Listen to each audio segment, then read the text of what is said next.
For ships at sea, all coasts are dangerous. From North Cape to the Bluff, reefs and headlands obstruct the shipping lanes.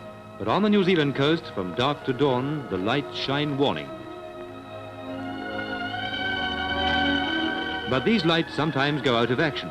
When a breakdown is observed, ships report to the Marine Department in Wellington. The messages are taken down at the government radio station and phoned immediately to the Lighthouse Maintenance Division. In this case, Honeycomb Rock Light is reported out. Honeycomb Light is on the east coast, 90 miles from Wellington, and the road goes as far as Glenburn Sheep Station. From Glenburn, it's a long trek around the coast on horses lent by the station owner.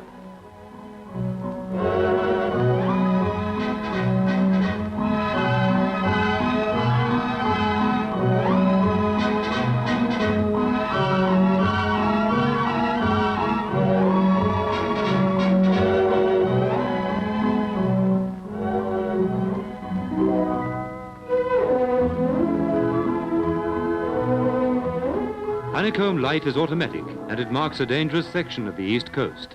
A mile offshore are the Cahoe Rocks, difficult to see and standing right in the track of coastal shipping. One of the maintenance crew checks the automatic sun valve. It'll be replaced and taken back to the division's workshop for testing. Here at the workshop in Wellington, all repairs are handled. The sun valve being checked is a silvered cylinder that contracts at dusk or in dull light and then starts the flasher mechanism. The flasher sends out the light beam. Automatic lights are checked at regular intervals, and the workshop is also responsible for work on lights where there are keepers. Calls from outlying places are always coming in.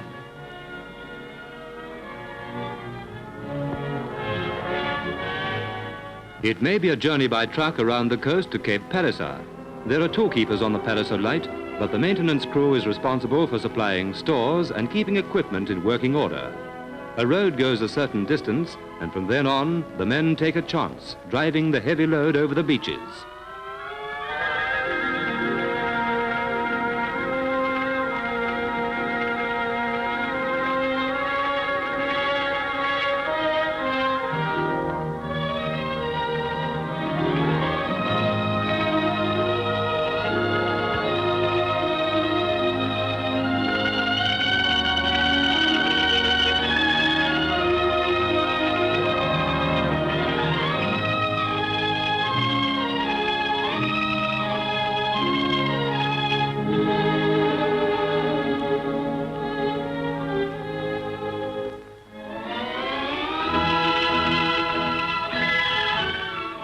Off the beach, and Cape Palliser is around the corner. Palliser Light marks the eastern approaches to Cook Strait and stands guard over a particularly dangerous area.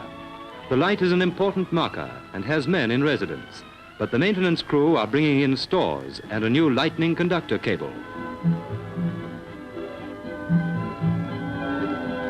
The tall tower is subject to lightning attacks, and a conductor cable is laid from the tower to the sea.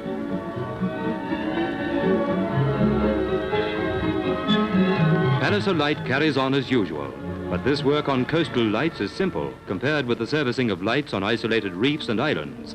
Every 3 months, the launch Enterprise leaves Picton, bound for lights in Cook Strait and the Sounds. On the deck are cylinders of acetylene gas, the burning fuel used in automatic lights. At intervals, these cylinders must be renewed. At the northern entrance of Queen Charlotte Sound and ahead is Jackson's Reef. It's difficult to land on Jackson's Reef. The tide changes rapidly. Often the seas bank up 5 feet higher on one side than the other when the tide surges in.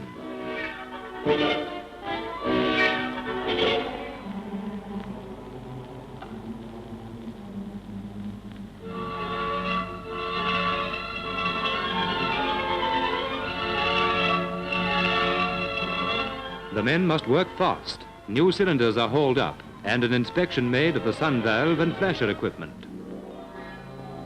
Inside the tower, gauges are checked. Gas pressure is important. The gas is released by the flasher and lit by a small pilot light that burns all the time. The correct working of the light depends on careful setting.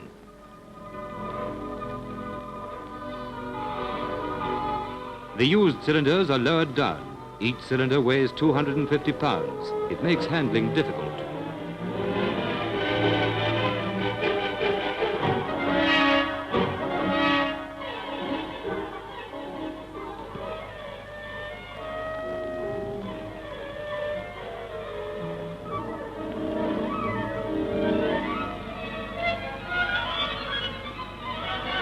A last check is made, and then the men are taken off. On a recent trip, 2 of these men were marooned on the reef for 2 days, while the launch stood off in a heavy sea. But this time it's been straightforward work. And for another 3 months, Jackson's Light will mark the passage for shipping on this coast.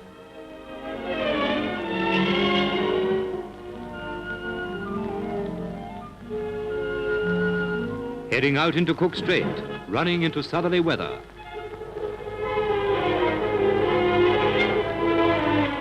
Coming up ahead are the Brothers, 3 barren, windswept rocks that are a hazard for navigation.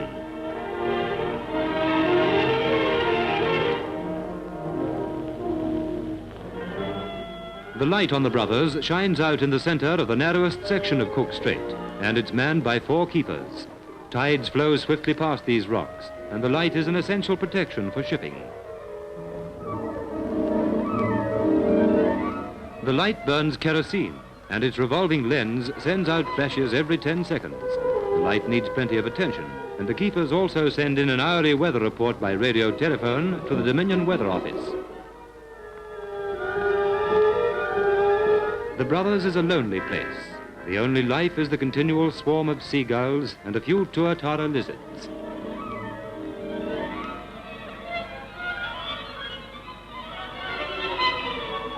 Each keeper does 3 months on the light and then has a month ashore. It's this man's turn to go back with the maintenance launch.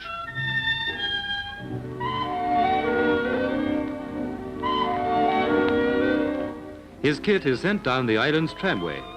The rock faces are precipitous, and the unloading of supplies is handled from a landing block built on the cliff 40 feet above the sea. Drums of kerosene for the lamp, fuel oil, mail and provisions come ashore, and empty drums are returned.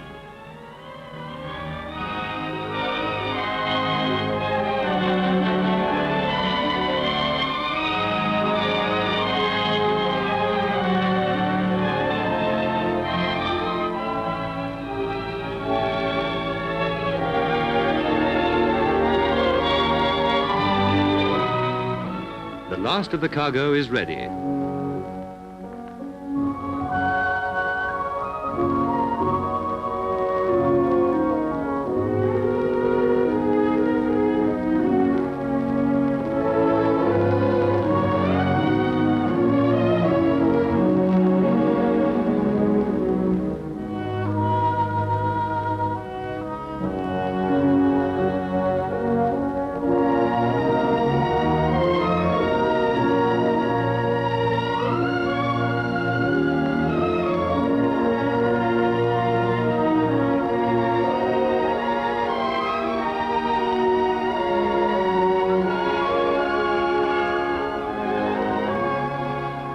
On their way home for a brief spell.